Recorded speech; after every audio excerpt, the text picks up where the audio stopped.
J'ai eu deux expériences qui sont assez, non pas universelles, mais que beaucoup de gens ont connues.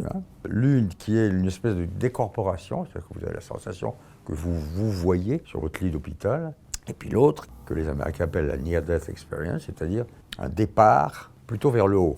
La raison de ma totale incapacité de respirer, une toux telle qu'il avait fallu m'hospitaliser, un liquide noir dans mes poumons, enfin toutes sortes de choses qui faisaient qu'on m'a mis sous ventilation et sous coma artificiel. C'est une longue et douloureuse épreuve au cours de laquelle j'ai eu des hallucinations, des cauchemars, un dialogue avec la mort, un dialogue avec moi-même, enfin tout ce que beaucoup de gens, à mon avis, vivent. Et à un moment donné, je pense que c'est juste avant l'extubation, au moment où je plonge dans le sommeil après l'effet de l'anesthésie, puisqu'on m'anesthésie pour m'extuber.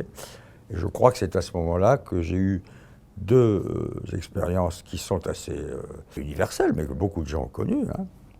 J'ai vérifié tout ça après, j'en ai même fait un livre. L'une qui est une espèce de décorporation, c'est-à-dire que vous avez la sensation que vous vous voyez sur votre lit d'hôpital, que vous voyez les toubibs autour de vous, que vous êtes comme une caméra qui est en plongée sur une scène que vous êtes en train de vivre.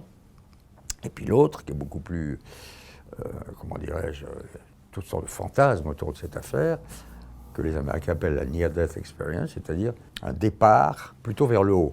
J'avais connu des chutes pendant ma réanimation vers le bas, des trous noirs, des tunnels noirs, des cauchemars, des horreurs qui étaient dues sans doute aux produits qu'on me donnait, morphine, toutes sortes de choses pour me calmer, qui ont fabriqué des éléments très négatifs. Et là, cette espèce d'envolée vers un espace un peu brumeux, cotonneux, blanc, diaphane, agréable, et qui a duré à mon avis 1/1000e de seconde, puisque le temps n'est pas mesurable dans ces affaires-là, c'est comme les rêves, était au contraire très positive, et pas le terme, mais très euphorisante, bienfaisante, et qui prête évidemment à beaucoup de réflexion.